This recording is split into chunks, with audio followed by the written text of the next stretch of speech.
Hello, folks. I'm Katie. I'm Vinny, and this is Learn Real Good. Oh, boy. Here we are. We're here. This feels like the first proper winter recording Yeah, it's cold of out. the season. Yeah. It's very cold. And we just noticed the window in the room where we record is askew. It's drafty. It's a drafty window. It's open. It's open a Yeah, it bit. might as well not be closed. It might as well. It explains a lot. Yeah, It yeah. feels like a window's open, and that's because The window's open. there was a window Window's open. I mean, that makes sense. We'll seal it up. You We'll know. brick it up. We don't need that window. Well, I see that as a bit of an extreme reaction. I think No, the either a the old window- plastic trick. It's either a hole in the house or a brick wall. One of Now, those two options. Vinny, when you were growing up, did you come from a plastic on the window family? No. There was no plastic on the window. We were a very strict Very much a plastic on the window family Right. from about September to April. Those windows were covered right up. Okay. And it was very tempting as a child to Yeah. poke it. It was like Oh, 'cause you it just was like wanna this perfect flat surface. You just wanted You to needed to disrupt it. pop it. You couldn't That's not me. do it.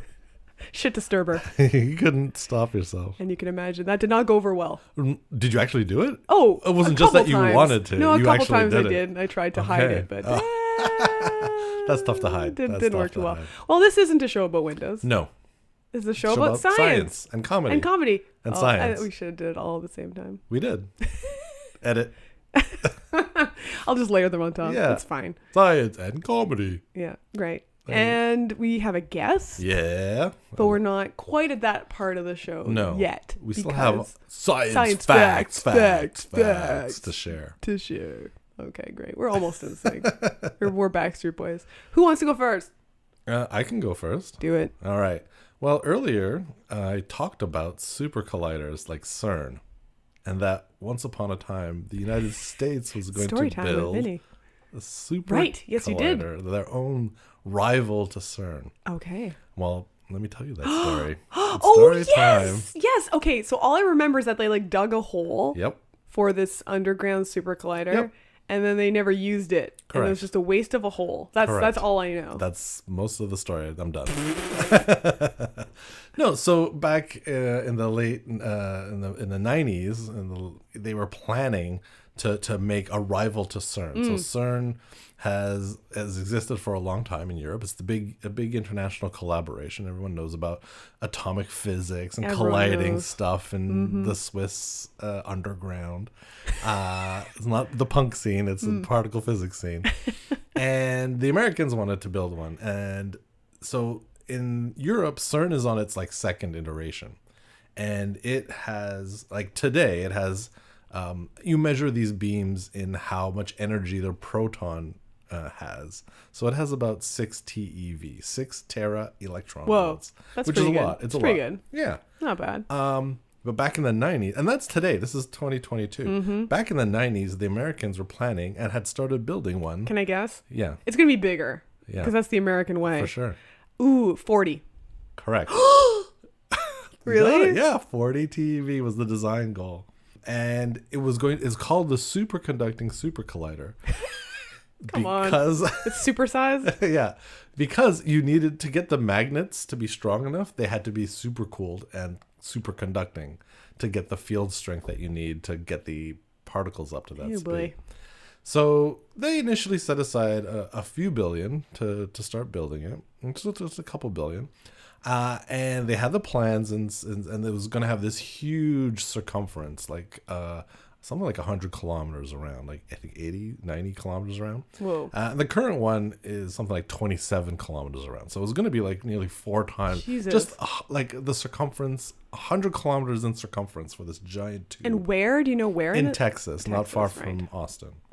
Okay. So they procure the money. The U.S. government gives them money. They're going to be building this world-leading facility. And unfortunately, they spend the first $2 billion that was allocated digging a section of the hole. They haven't even started. Oh my God. They haven't finished digging. They haven't bought any equipment. They haven't hired anybody. The projected final, they had set aside a huge amount of money for the time, like nearly just over $2 billion. And they blew through that. And how did they miscalculate so much? well, physicists are not exactly great at budgets. It's a problem. It's a problem. Okay. And maybe there wasn't as much oversight as there could have been. Or maybe they just completely misguessed how much things would cost. Wow. Were they using teeny tiny bulldozers? They were using they trained ladybugs to use bulldozers. That was part of the expense, perhaps could have been cut. Yeah. No, it like the cost was ballooning to like 20 something billion. Like they had set aside like 2. And the government's like, okay, you're not even anywhere near done. Forget it. We're not sinking any more money into it. Fair enough. And so they just buried the hole. And that was it. They buried it. They didn't use it for anything. They spent $2 billion planning, starting to dig the hole, and then just buried it. And they're like, all right, sunk cost. Literally. Does that go down in like the biggest gaffes in physics history? It's one of them, yeah. Yeah. Most certainly one of the more expensive ones. Should be on a blooper reel. And so now the Americans just chip in to the European one. I mean, that just seems easier. Let's just make one, huh? But $2 billion, they spent their entire budget on a part of a hole. They that's did not. Way off. Their budget was not off. good. Yeah, their budgeting powers were weak. But now CERN is looking. So the current CERN is scheduled to operate until about 2036. So we still got another like nearly 15 years of use out of this one. But they're looking at building the next because it takes so long to plan and build. Physicists have gotten better at planning. So they started to look at the next generation one. Why can't the current CERN go on forever? You just replace the thing. Well, and it at a certain point, it doesn't. You can't get any more information out of it. Like you've tapped out the amount of science you're going to get out of it at a reasonable rate. And it's easier to start all over than just to remove part of it and build a new contraption in that hole. To remove part of it, you need to remove the tube part of it. That's the tube is doing all the work, and so you need to make a bigger tube. So. Physics. I don't know how you do it. Oh boy. Well, there you go. That's the story of the American superconducting supercollider. That should make Montrealers in the Big O feel better. Yeah, when it comes to badly designed budgets and gross overspending. Yeah. We're pretty good at them. All right, you ready for my fact? I would love your fact. Okay. Vinny, what do you know about sex chromosomes in mammals? Super popular for reproduction. I mean, not. Sex chromosomes. Yeah. Okay. You need that. What are the sex chromosomes?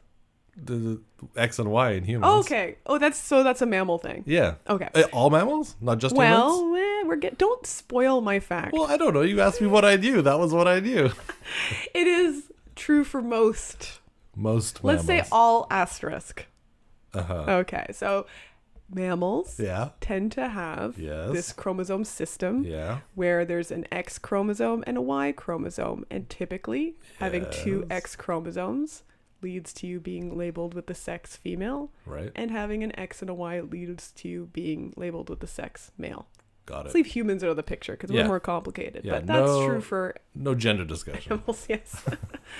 Okay, so that's true for most things. Do you know why? What is it about the Y? Do you know anything else about the Y chromosome? It's great. It's smaller? It is great. So the Y chromosome is itty bitty, and it basically has like a few genes on it, and all the genes on the Y chromosome are associated with male qualities, and for triggering genes on not sex chromosomes that are going to then become sort of super activated. So classically, you may have heard the SRY gene. Super popular. I've heard of it nonstop. SRY. It is kind of people have heard of it. It's a hot new gene. That's a hot new gene. It's a key gene on the Y chromosome that triggers a gene not on the Y chromosome that needs to be triggered in order to build testes. Got it. Okay, so it's interactions between genes on the Y chromosome, which just biological males have, and genes on non-sex chromosomes that everyone has, but they're not necessarily activated unless you have the Y chromosome. Okay. So it has always been thought that if in the species there is no Y chromosome, you can't have males. And if you can't have males, how are you going to have reproduction? Right. And how would the species continue? Well, there are some exceptions. So there's a few mammals that have no Y chromosomes anymore. Oh. So this is got rid of them. Why bother? Why? So this is one example of an organism called the Amami spiny rat, which is found on an island in Japan. Okay. And it is one of the few mammals where there is no Y. So in this case, everyone just has one X even. There's no 2 X's. There's no 2 X? It's just X. Because here's the thing, because with females with 2 X chromosomes, you don't want to. You don't. Because if I have 2 X chromosomes and you have 1 X chromosome, and we make the recipes on our chromosomes in the approximation that material is there, I would have double all the X material compared to you. Sure. Okay, well, that's a problem. But the gametes only carry 1. When the 2 gametes fuse, you have 2. Oh, so I have 2 X's. Right. So what happens is early in development in mammals, we turn off one of our X chromosomes. Okay. So we only have one functional really use X. One. Exactly. Right. So okay. So how is this possible? How can you have males? Okay.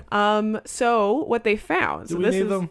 This is the fact. Well, we do need testes and all right, fine.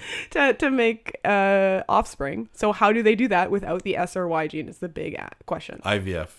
Yes, that's it. They discovered they have the itty bitty test tubes, and they're doing in vitro fertilization. Wow, I didn't know you read that. Spiny rats are very advanced reproductive technology. I mean, we're focusing on that and not the fact that they've developed societies, right, and advanced science. They're going for the science victory. Little lab coats. Yeah. So what they really do, Vinny. Oh.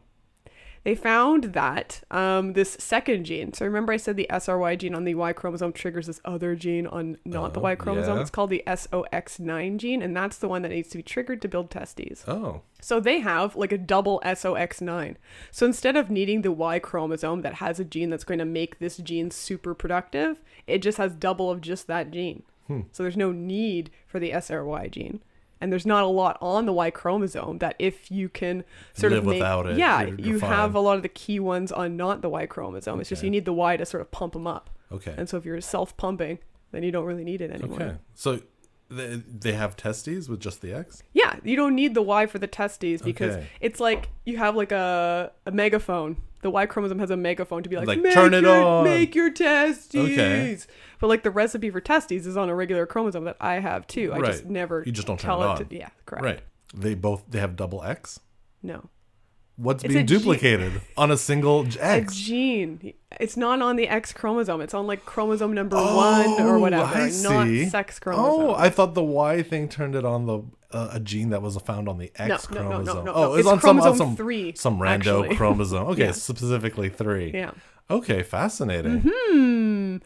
So this has led some people to be like, this could happen to humans too, but there's no signs of that being the case. So some of these spiny rats are like, turn on 3, and some of them are like, nah. Not quite. It's not the whole thing. So a chromosome has like thousands of genes on it, Vinny. Right. So it's not turn on all of 3 or turn off all of 3. It's gene by gene.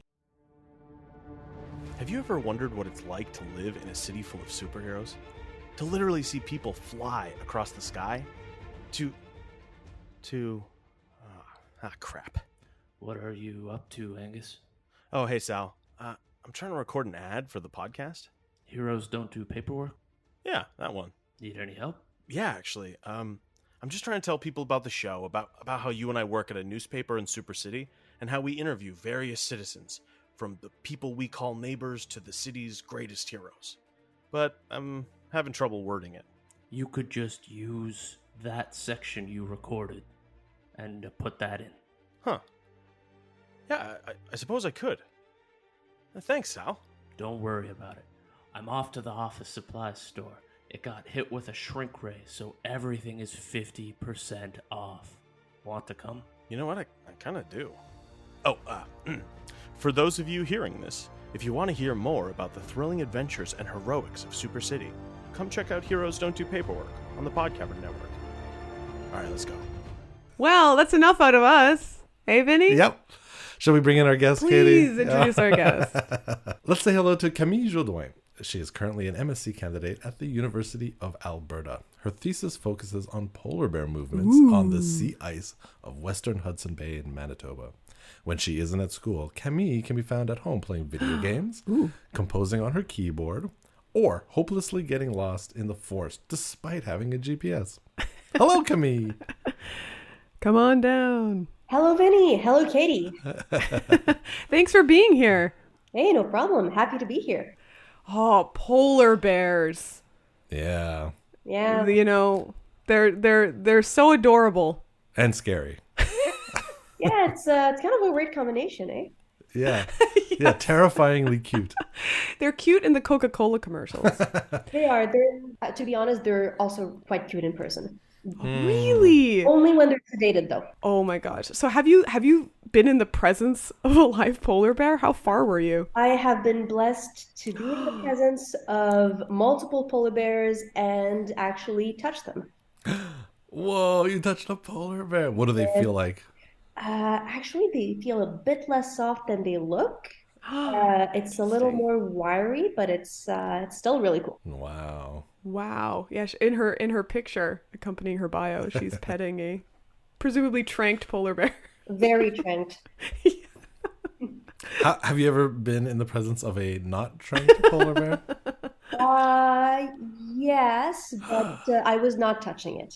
Okay, fair. Yeah, reasonable. And that's why she's here today. Yeah. That is why I'm here today. Absolutely. Yes. So let's talk a bit about polar bears. So, I mean, when I think of polar bears, besides cute and scary, I think they're screwed because of climate change, because polar bears like ice. So why don't we start with just, before we get to are polar bears screwed or not? Because I know that's a complicated story. Let's just talk maybe a bit about polar bears and the relationship with sea ice. Like what's so important about sea ice to polar bears? Okay, so sea ice is actually an essential part of the ecology of polar bears for the main reason that polar bears are extremely specialized carnivores. They only hunt one thing, and that's seals. Technically, they can eat other things when seals are not around. There's been some studies on polar bears, like opportunistically hunting snow geese, even eating berries. And there's some rumors that they might have started finding ways of hunting belugas when seals are not around. Whoa. But their main prey and the preferred prey is seals. The main reason for seals is that to survive on the sea ice and in Arctic conditions, you need to have a lot of calories. Seals have a lot of blubber, which is fat, which equals tons of calories.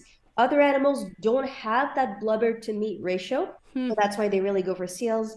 And seals are easier to hunt on the sea ice, especially when they're giving birth to their seal pups. So ice is their main hunting platform, basically. Fascinating. So the polar bear, like the buffet season is when the baby seals are being born. That's it. And the buffet tray is the sea ice. Right, got it. So we need the buffet trays. Yeah, no buffet tray, no buffet. Well, why are we losing our buffet trays? Yeah, what's happening to sea ice? Is something interesting happening? I don't know. Have you heard of climate change? Never. Nope, don't know it. Fake news. Absolutely. Oh man. Oh, so like, well, maybe we can start there. Like, what's happening? Like, where did we start? Where are we now? And where is that sea ice headed? Okay, so overall in the Arctic region, we're seeing multiple things happening. We're seeing a loss of sea ice thickness, for one.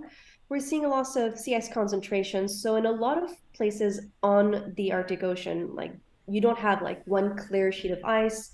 You're going to have some ice, you're going to have some water. It depends on where you are, it depends on the currents. The area I'm studying, Western Hudson Bay, is part of something called the seasonal ice ecoregion. So that's another thing you have to take into account. The Arctic is divided into ice ecoregions. So the ice behaves differently. So yeah, my study region, seasonal ice means that the ice doesn't stick around all year. It sticks around 8 months per year. So it starts forming in November and then it starts slowly breaking apart in between May and July when the climate gets warmer. So what we found in these seasonal regions is that sea ice breakup is happening earlier and sea ice freeze up is happening later. So we're seeing an overall shortening of the ice season. So we're losing months where there's ice. Yeah. And so that's months where there's no seals hanging out. Gotcha. That's exactly it. Is the area where you're studying one of the like longer ice present regions, or is it one of the more summery regions? Like where does it fall on the spectrum of how long the ice lasts? Are there places where it's even shorter, like only 2 months a year there's ice or whatever? And other Great question. Not too sure about this. What I do know is that in Hudson Bay / Western Hudson Bay, the sea ice is there about 8 months a year. Okay. So I'm a polar bear. I'm wandering around. I'm like, hey, sea ice, great. Let me find some seals. Chomp, chomp, chomp. Now it's getting to be like May, July, and the sea ice is breaking up. Do they just start heading north where following the sea ice, or do they stay around that area and eat Like, are they eating geese and berries and stray humans who get lost? Hopefully not the latter. Depends. That's not a clear answer we've got yet. We do have some variation in when the bears come to shore, and that depends a little bit on where they are on the sea ice and what the sea ice conditions are around them. But in general, I would say most of them focus on going back onto land, and on average, they'll be back about 3 weeks after the sea ice starts breaking up. Okay. Now, there's other things around. Geese, I guess. But like caribou and stuff, like why polar bears are the biggest bears. They seem like huge badasses. Why can't they just eat anything? Yeah.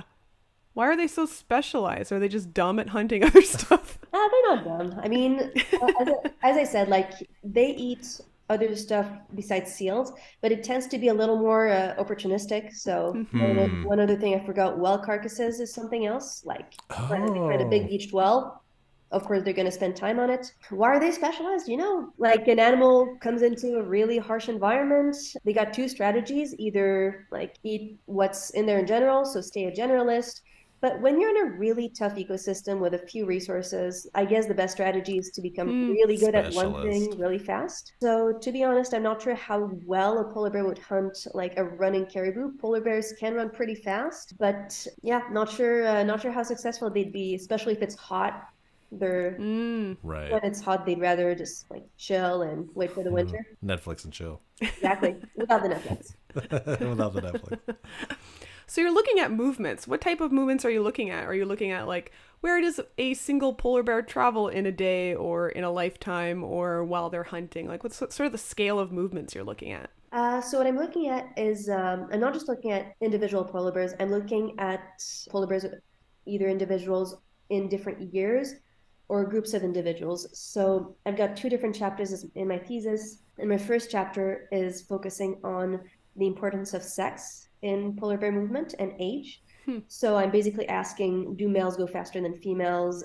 Do basically teenagers take more turns than more experienced adults? Things like that. And my second chapter is more looking at the individuals. So it's asking, if you take an individual and you follow it for a year, and then the same individual is recaptured the next year, and we can get movement data out of that year too, and we look at the places it's been in these 2 different years, how much do they overlap? So the scientific term for that like area is home range. So that's more the focus of my second chapter. And for my first, it's like different subtypes of movement. So as I said, speed, number of turns. So the scientific term for that is tortuosity. So that's something called movement metrics. So different types of movement. And how do you get the polar bears to fill out the survey of where they've been? So it takes a lot of convincing. Right. So we have to tranquilize them first, because they're not going to be very agreeable to giving us that data when they're awake. But the way we get movement data from them is we actually put a tracking collar on their necks. And that collar usually transmits about 6 locations a day, once every 4 hours. And so we get regular intervals like that. The collar stays on for about 2 years. It's actually programmed to stay on for that long. And once it does, there's a tiny little explosive in the collar that actually breaks apart the collar, and the collar falls, and the polar bear's rid of it, either for the rest of its life or until it gets recaptured. There's a bit of a caveat there, which is it's a bit of a fun fact. We actually can't collar males and teenagers, or they're called subadults biologically, those 2 to 5 years old. And the reason why is that their necks are actually larger than their heads. So their collars are going to slip off. So for the longest time... Fascinating. Yeah, I did not know that going into this. So I was like, why don't we have any data on males for the last 20 years? That's why. So the only way you can get data on males and subadults is you have to switch from a collar to an ear tag that you clip on their ears. And we've started doing that recently. So they go punk, get some cool jewelry. Yeah. Nice.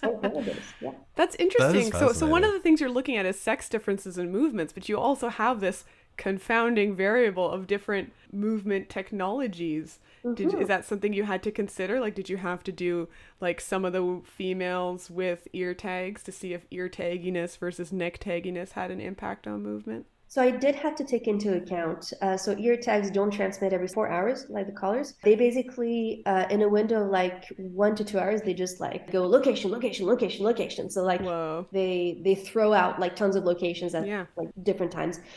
So the way I take that into account is that I basically only use one location a day for both the collars and the ear tags. So they're on the same timeline. Cool. That's neat. That's Wow. amazing. So That's a funny problem to have to solve. yeah, who'd have thought there'd be such a difference there? So what are you finding so far? I hate to do spoilers on the podcast. Is there things you can discuss about what you've seen so far with these patterns? Yeah, so for the male-female chapter, I haven't really found much differences between males and females, to be honest, which was surprising. Though there's another article that was published in 2013, and they did find differences between males and females, which I did not find in my own study. So that's interesting. And they found that males take more turns than females.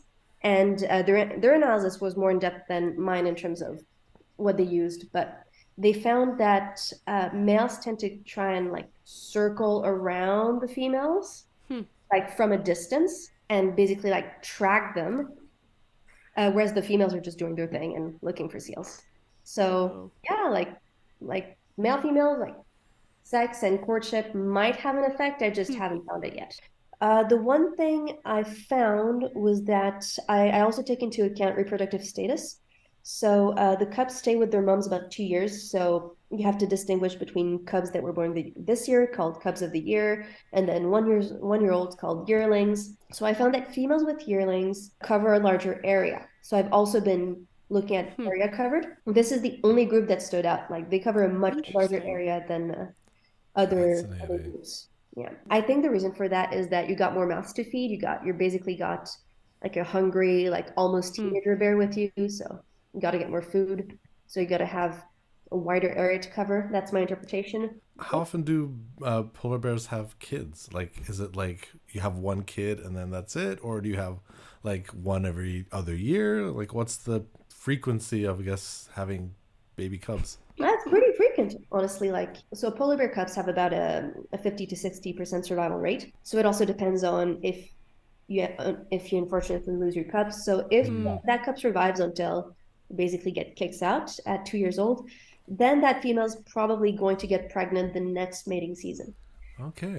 If the cub dies, she'll get pregnant sooner. And you're tracking 2 to 5 year olds, and what do they do? Honestly, I haven't seen that many differences between them and the other bears. Like it's pretty consistent. This greater movement in females with rambunctious toddlers is that something to be common with other bears, or is that sort of different from what a grizzly bear or a black bear would do? Great question. It's kind of hard to compare because grizzly bears and polar bears have such different ecosystem they live in, and like, grizzlies hibernates, polar bears don't. So very, very different life cycles. What I will say is that I think polar bear females with yearlings have already been found to have larger home ranges. So I think that should be pretty common. I think I read an article on black bears, I think, and what I saw was that males actually had a larger area, and it sometimes overlapped with multiple females. So that they could probably have multiple females to court. So very, very different. And how territorial are these polar bears? They're not exactly territorial. Polar bears don't really have a thing like a territory. They're more of I'm going to wander until I find food. That's how I am. Yeah, that's how I am too, honestly. Well, where's the food? All right, I'm here. But the males, they will tend to be quite aggressive with each other unless it's mating season. Actually, one reason why I was surprised about the movement patterns not being really different is that I was thinking polar bears that weren't male might have been taking more turns because other bears tend to avoid adult males. Adult males can be pretty aggressive, and they've been known to cannibalize cubs. So I was thinking I was going to see something there, but didn't happen. Yeah, you mentioned a 50 to 60% survival rate of cubs. What do they die of? Is it just like non-daddy males killing them? Is it weather? What are the main reasons a cub doesn't make it to teendom? Hard drugs. Ding, ding, Vinny, you got it. It's I knew actually it. a pretty bad like drug problem. It's a very Those polar bears. that is People don't talk about this enough. No, Wait, yeah. yeah, I'm bringing it to the spot. Yeah, no. So honestly, it's a combination of things. It's mostly weather and food, and we've noticed cub mortality has been going up. And one reason is if females can't lactate enough, then the cub is not going to make it. Right. So I would say the first two reasons are like the mother's health. Can she take care of her cub? And weather, like life in the Arctic is hard, you know. Yeah. Yeah. And we actually saw that bears used to have triplets pretty commonly in the region I'm studying, and now that's almost unseen. Like it's either twins or it's single twins. Wow. Now, how many polar bears are in this area in general? So it's really hard to figure out how many polar bears there are, but the estimate, the most recent estimate I've seen is it's about 900, between 900 and 1,000. But polar bears, we've got 19 subpopulations of polar bears. So we've taken the whole Arctic and we've divided into 19 areas across 5 countries. So it really depends. My area, there's between 900 and 1,000, and other places there'll be more. Okay. On that subject, so we're all concerned about the polar bears because of the dwindling sea ice and all projections with continuing climate change. We're going to see that sea ice getting less and less, and there goes their hunting habitat, and we're concerned about polar bear populations. Is there what have you seen, or what are your feelings given that you're doing research out there in terms of the polar bear population, either just the one you study or in general, whatever you feel more comfortable talking about? So I can't speak from having been in the field because just 3 weeks can't really tell you how things are going. But from the research I've done, I think it's really hard to figure out how the polar bears are really doing, to be honest. Like in my area, which is the southernmost, one of the southernmost subpopulation. I think there's one more that's more south. They're not doing well. I think it's due to the ice being seasonal. It's due to it's really because it's south. We're really seeing the effects of climate change in there. And as I've been telling you, the ice season is getting shorter and shorter. So we're really seeing that population like suffer and decline. Other places, we're not so sure. Reason for that is Arctic species are really, really expensive to study in general. It's really hard to get the proper equipment up there, the proper teams up there, proper budget. So some subpopulations have either never been studied or been studied once in the 80s, and that's the only estimate we have. Some populations are increasing and doing really well, the ones that are actually researched. Some are not, some are neutral, some we don't have data. And yeah, one of the last reasons why this is hard is that in Nunavut, it's actually we're not allowed as scientists to do any sedating or physical, like anything too invasive on a species, because in Inuit culture, that's considered disrespectful. So we have to be aware of that cultural boundary, which is why we can't do any tranquilizing, any tracking, any like hardcore like health measurements and things like that. Wow. We can do, there's something I did when I was up there called biopsy darting, where you dart them, but it's just a tiny dart that has a bit of a spring system, goes in the bear, takes a tiny sample of fat and ejects itself straight away. Okay. So it's not pleasant, but it's not like we're going all up in that polar bear's neck and putting things on it and taking other samples. So I think we might be allowed to do that. I gotta double check, but anything more, like, not possible. So we can't get more precise estimates of their health and stuff. But yeah, bottom line is it's complicated. Yeah. Yeah, I think maybe we could just train some polar bears to report back. I think that would be the best plan. You think that would be the easiest thing? That's my advice. Polar bears to do science. Well, I know there's a center in Cochrane that has 3 male polar bears, and they do train them to do like physiological exams with them. There you go. So I might call them up. Yeah. A new chapter. Yeah. Camille.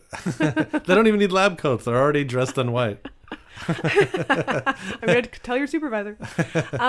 So if we don't know, how come everyone's talking about polar bears declining? Do you think that there's insufficient data to be saying anything like that? Do you think people are maybe using the fact that polar bears are so charismatic to try to sell, well, not selling the story of climate change, but to just be like a compelling story for the average person to care about climate change, because there's lots of people talk like polar bears are disappearing, but it seems like you're suggesting we don't have nearly enough data to say something like that. Again, kind of complicated answer because this is science. Yes, we don't have enough data to know for sure how all the polar bears are doing. Like I said, some of them are doing okay, some of them are not, some of them we don't know. The charismatic part does play a huge role. Like polar bears are fluffy, they're cute, they're big. So right. Yeah, they're a big predator. So there is some marketing going there. Like, yeah, like seeing a thin polar bear, like it's great marketing. But so as I said, yeah, we don't have enough data, but like climate change is not going to be good for the bears, period. Right. Like right. if the subpopulation I'm studying is any indication, if the subpopulations more northwards start feeling those effects and start, like the sea ice conditions start to deteriorate, as they will, because it is predicted that this will happen, then the bears are not going to be doing okay, like regardless of how they're going to be doing now, whether it's 30 years, 50 years, 100 years, like there's going to be a point where they're not going to be okay. Right. And what would be the expected impacts of losing either all of or the majority of polar bears? Like, why should we care about losing this big Arctic predator? Especially the scientist ones. Great question. So there's going to separate the human interests and the ecological / biological interests. So human-wise, like, why do we care about losing a beautiful species? Because it's part of our beautiful Earth. It is part of its complexity, and polar bears are beautiful. And yeah, it would be a shame to lose them, first off. Second off, culturally, polar bears are really important to the Inuit. Like, they're spiritually, like, enormously, not just spiritually, but culturally, like, yeah, they play a great importance. So it would be shame because if the polar bears went, then part of Inuit culture goes too. So yeah, I feel like we don't talk about the human aspect of losing species enough, but there definitely is one. And then the second, biologically, so that's something that surprised me, actually, when I came into my master's. So I always thought, yeah, so polar bears are supposed to be keystone species, top predator, etc. Actually, when I asked my supervisor about that, he said that polar bears are called something that's called ecologically redundant. It means that if they disappeared, technically it wouldn't have such a big impact as other species would fill in. The reason for that is that as they're so specialized, they only hunt seals because they just hunt seals, and other things hunt seals too, like orca, then might not be that big of a deal. However, there is a lot of aspects of predation that we have in studies that aren't as direct of, well, you kill a seal, the seal's gone, seals are going down. And some of those are, like, there's a new field of research coming out called the ecology of fear. So when prey animals know that a predator is somewhere, that does impact their behavior. It impacts their distribution, and it impacts their stress hormones, and that has an impact on their ecology. So whether that impacts the seals that the polar bears are hunting or not, I don't know yet, but who knows? And who knows what other indirect effects of predation there might be around, right? Absolutely. Amazing. Now, Camille, I'm going to ask you, why polar bears? Why did you pick polar bears to research? So it's actually not an answer like I've been passionate about polar bears since 5. So I kind of just fell into it. So there I was, just almost finishing my undergrad in wildlife biology and going, I don't really know what to do next, but I kind of know I want to be in grad school. I was thinking of going into academia at the time, and obviously if you want to be a professor, you got to go to grad school. Right. So I ask around, and some people are telling, and different professors are telling me some different tips, like look at conference programs, look at articles that you like, and like, I don't know, like I try, it's not working out well. There's too many things to look at, and I get tired. So and a bit disillusioned. I'm like, I don't know what to do. So eventually I start thinking about what I like doing, and I realize I'm a charismatic species girl. Like, I like things that are big. I like predators. I like things that bite and have claws and look really scary or cute at the same time. I don't know. I've always been into those. I also like marine mammals a lot. So I decided to chuck away all the advice my professors gave me and literally just type. And I thought about a university that looked cool, and I thought UBC. All right, let's do UBC. So, and I typed UBC marine mammals. That's all I typed, and I got stuff. I got a lab over there, which looked really cool, with people literally training seals, like to do like physiology stuff. And I was like, wow, to do science. Like, yeah, doing the science for us. Great. With rewards, they were given a fish. All right. So I was like, okay, that's cool. That was my pay in grad school too. Oh my God, really? I was just given fish. Maybe you should complain to your supervisor. I don't think that's legal. No, it's too late. I ate them all. All right. So anyway, I hope they were good.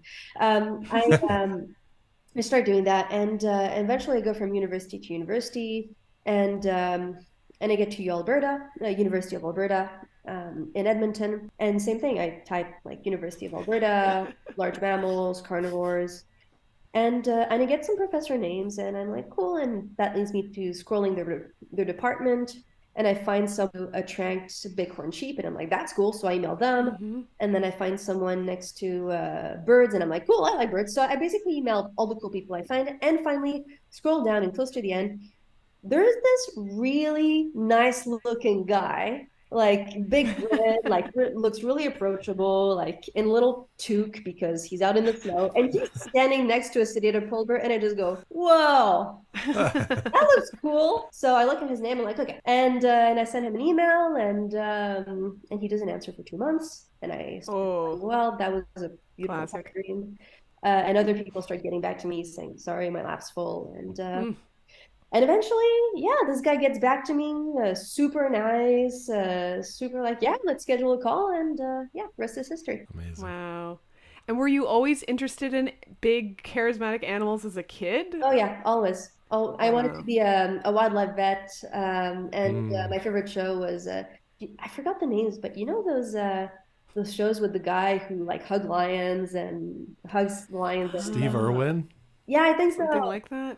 Okay. Yeah. It used to scare my mom when I told her I wanted to do that. She'd be like, you do anything else, I will pay you, but no. So she must be thrilled that you hang out with polar bears all day. I mean, she was really proud, but when I showed her the photos, she almost fainted. Right, yeah. Yeah, I get that. That's a scary animal. That's something that scares a mom right there, hugging a bear, for sure. So you mentioned your bio. You like playing video games. What video games are you into right now? Ooh, so I got to be honest. I haven't played video games for a while so my partner like stole my Steam account. Whoa. Yeah, so calling them out. No, it's actually really useful for me because I was spending too much time online playing video games, and not enough time on my thesis, and they're kind of done with me ranting about my thesis to them when my stuff's not working. So they decided to appropriate my Steam account and change your own password. Good. No, actually, I might have asked. I might also have been wrong, but I asked for them to do that. But yeah, so they took out the password and they said, when you're done your thesis, I'll give it back. Wow. Whoa. Wow. It's been useful. I've been making more progress. But to answer your question, Katie, I'm really into like story-driven RPGs that also suck the soul out of you and really make you feel emotional. So Undertale is one of my favorites. You know that one? I am familiar with it. Okay. Yes. It's got a great soundtrack. What else? Lisa the Painful was painful, as the name suggests. I like stuff that breaks the fourth wall too. Like, okay. It's interesting that you're seeking out these sad, heart-pulling stories. You're already doing a thesis. Isn't that torturous enough? What can I say? I'm a masochist. Yeah.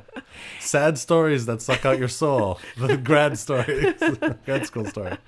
And you mentioned you're composing on a keyboard. You write music on a keyboard. Is that true? Yeah. Did your friends change the password on your keyboard to get you to focus on your thesis more?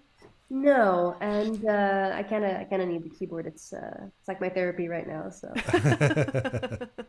Fair enough. Yeah. And what's next for Camille? What do you see next on the horizon after your master's? finishing my thesis. No, sorry, after my master. Sorry, Yeah. Like the finishing the thesis part is like this long dark tunnel without an end, so it's hard to see past it. Yeah, fair enough. But A nap. oh God, yes. I like teaching a lot. I don't feel ready for a PhD right now because the master's during the pandemic has been a lot of work. That's a big Can't challenge. imagine. Oh yeah. So I was gonna teach at college level if I could, and I was gonna try and do that thing where I was alternating between teaching and doing contract fieldwork in the summer, and just doing that until either I got into a PhD if I'm crazy enough, or I could just keep doing it indefinitely if that works. Yeah, Amazing. that's always the dream, eh? After you finish grad school, the idea of doing field work that's not yours and you don't have to worry about writing it up is like the dream because you get to do the fun thing and there's like no stakes. I know, right? You've got it figured out, Camille. I hope it works out. Well, Camille, this has been fantastic. Thank you so much for joining us. Yeah, amazing. We learned so much about polar bears. And seals. Thank you. Thank Good luck you. down the line. Thanks for having me. Our pleasure. That was awesome. That was so cool. Polar bears are fascinating. They really are. They're a majestic, I mean, their cubs terrifying are beast. adorable, but also then they grow up to be perfect killing machines. And huge. They're colossal. Yeah. They seem fake. They seem made up. Like what a brown bear would tell you. Like, well, wait till you see my cousin, the polar bear. He'll get you. I'm like, yeah, sure, buddy. They draw it and you're like, okay, yeah, sure. right. Sure, I'm sure. It's the color of snow. Okay. Yeah, we believe you. I believe it. Would you like to see a polar bear or just to scare you just shit your pants? If I'm safe, I would love to see a polar bear. From a safe Yeah, distance. from a safe distance or within a well-encased box. Ooh. I know people who've worked with polar bears before and like you have to always have a gun. Wow. In Yeah. case In case not even if you're working on polar bears, if you're working in the Arctic, right? You have just to because they show up. You never know. Yeah, they think you're a seal. That's it. Well, they get hungry. As They we get know. hungry, yeah. Well, this has been fantastic, So cool, Vinny. Why yeah. don't you send everyone out on our socials? If you want to follow us on social media, check out LRG Pod on Facebook, Twitter, Instagram, and the Tiki-Talkie. And if you are a grad student in STEM, you can contact us. We'd love to have you as a guest. Just email us at learnrealgoodpodcast@gmail.com. That's learnrealgoodpodcast@gmail.com. And if you're a fan of the show, What could they do? you can go ahead and like us and give us a 5-star rating and a written review. A We written would review. love that. We know people are listening. You know you're out there. There's dozens of you. In Well, fact, hot news. Yes. Someone just said that we were one of their top 3 listened to on Spotify. And I don't know this. Did you know this No, person? this is a stranger to so me. it's not one of our moms. No. It's a legit fan. A legit fan who likes our podcast. Thank you, fans. Thank you, fans. Well, that's it for us. Yes. Well, thank you, Vinny. Thank you, Katie. Thank you, Camille. That was a fantastic interview. We learned Yeah. about polar bears. We learned about superconducting super colliders. And we learned about mammals that don't have no Mammals. Y chromosome That's no more. wild, yeah. Well, we'll see you next time. See you later, folks. Take care. Bye-bye. Bye-bye.